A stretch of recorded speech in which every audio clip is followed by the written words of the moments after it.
Vinheta entrou direitinho, fiquei esperando, não me antecipei, ao contrário do que eu fiz ontem, mas eu queria já perguntar, Denilson, vem cá, o meu São Paulo, o Flamengo, você tá de olho nesses dois, é? Conta pra... O Grêmio é bom. Agora, né? E aí, boa tarde, Oineg, boa tarde, ouvintes, Débora, Pablo. São Paulo conseguiu, hein? Ufa, primeira vitória no Campeonato Brasileiro, a gente estamos falando de 10 rodadas no campeonato. São Paulo conseguiu vencer a primeira diante de um adversário que tem um peso, né, que é o Internacional, que tem camisa, mas que fez um jogo muito ruim, me arrisco em dizer que foi o pior jogo do Internacional nesse Campeonato Brasileiro. O time sem criação, enfim, sem sistema tático. O Aguirre, enfim, obviamente sem ali o principal jogador, na minha opinião, que é o Edenilson. Também no sistema defensivo, o Vitor Cuesta, que não jogou. Então, o Inter sentiu muito, mas, enfim, o São Paulo não tem nada a ver com isso.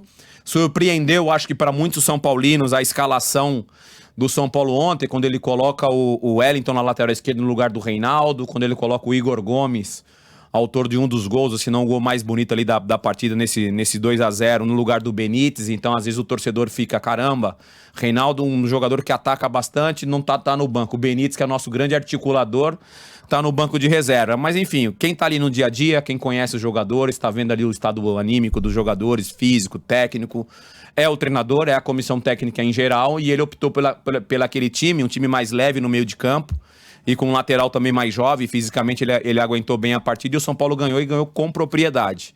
Fazendo um dos melhores jogos do São Paulo, se pode dizer, nessa campanha muito ruim. Vale dizer que o São Paulo, depois de 10 rodadas, sai da zona de rebaixamento, foi para 16º colocado, com 8 pontos, então é muito pouco para um time que tem essa qualidade, para o time que foi campeão estadual. Tanto é que na coletiva o Crespo falou, não a longo prazo, mas a curto prazo, que ele falou, vamos jogo a jogo, porque ainda a gente está numa situação delicada, mas o mais importante foi saber que ele pode contar com um elenco.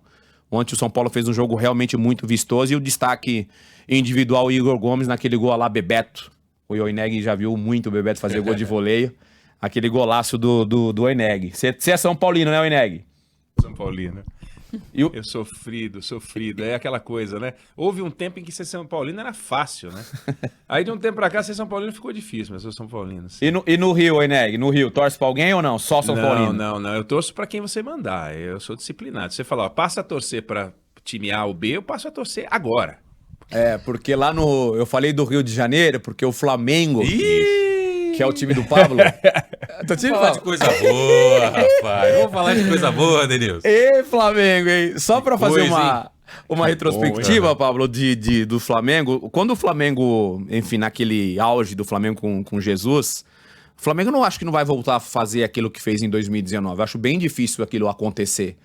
Porque realmente ali foi um tiro muito curto e intenso, e o Flamengo marcou uma história, né? E com certeza esses jogadores que lá estão, muitos estão lá ainda, a hora que eles pararem de jogar, eles vão se dar conta do que eles fizeram em 2019 vestindo a camisa do Flamengo.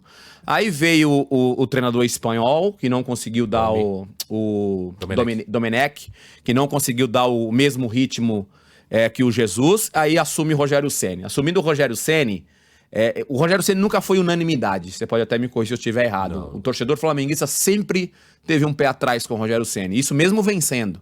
Mesmo sendo campeão brasileiro, o torcedor tinha uma crítica. Você imagina agora com o Renato Gaúcho, que tem uma aceitação gigante, me arrisco em dizer aí 90% dos torcedores gostam do trabalho do Renato Gaúcho. Você imagina o Renato Gaúcho, que já demonstrou a vontade em dirigir o Flamengo, hoje livre no mercado, você vê um Flamengo em 5 jogos perdendo 3.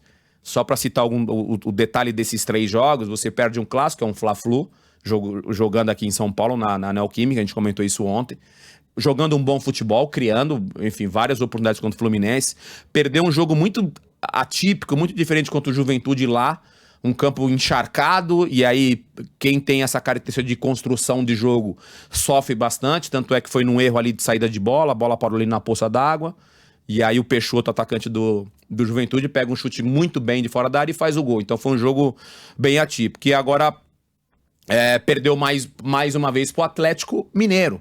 Não perdeu para um time que está na zona de rebaixamento, não perdeu para um time ruim tecnicamente, perdeu para o Atlético Mineiro. Muitos times vão perder para o Atlético Mineiro jogando em Minas. Só que essa rejeição do torcedor, que picharam os muros da Gávea nessa madrugada, pedindo justamente a saída do Rogério Ceni. Então, em 5 jogos, a qualidade que o Flamengo tem, você perder 3, aumenta essa pressão. Você imagina se ganhando o Rogério Ceni já tinha pressão, você imagina em 5 jogos perder 3, independentemente das circunstâncias que eu citei aqui agora. Você perder Fla-Flu, é um clássico, beleza. Você perder por Galo, beleza, tem um elenco muito bom que vai ganhar muitos jogos. E um jogo muito atípico que foi o jogo do Juventude, mas o torcedor não pensa isso. Aí eu acrescento só um ponto, porque na semana que vem tem Libertadores. Aí é mata-mata, Defensa e Justiça. E com esse time ainda sem confiança, é isso que o torcedor tá pensando agora. Também. Se seria para trocar agora ou espera?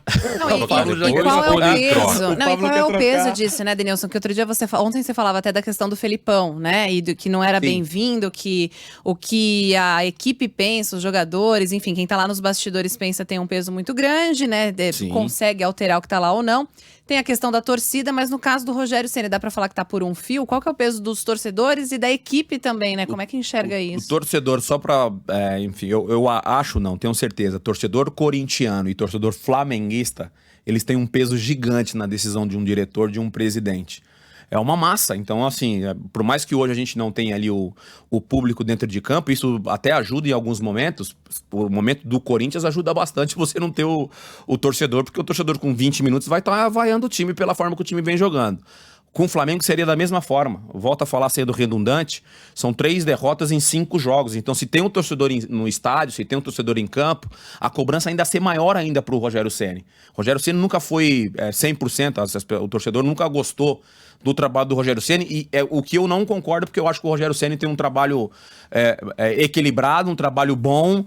Tomara que o Brás, que é o que manda ali dentro do Flamengo hoje, tenha essa convicção, mas a cada rodada que passa, o Rogério não conseguindo vencer os seus jogos, aumenta essa pressão. E você falou de Libertadores, antes de Libertadores, tem um ponto, enfim, tudo isso na teoria, joga contra a Chapecoense pelo Campeonato Brasileiro. Chapecoense que é o penúltimo colocado hoje do campeonato. Se você não conseguir vencer esse jogo, aí sim aumenta uma pressão para essa sequência de Libertadores, Pablo. Muito bem. Denilson Show! Olha. Denilson neles, a gente volta a conversar. Amanhã você trabalha, Denilson? Amanhã eu trabalho e aí fico uma semaninha fora. Descanso, eu mereço. Tá bom. Mas amanhã eu tô aqui. Você volta. Valeu, Denilson, até amanhã. Obrigado. Um beijo, ótima tarde pra vocês. Valeu,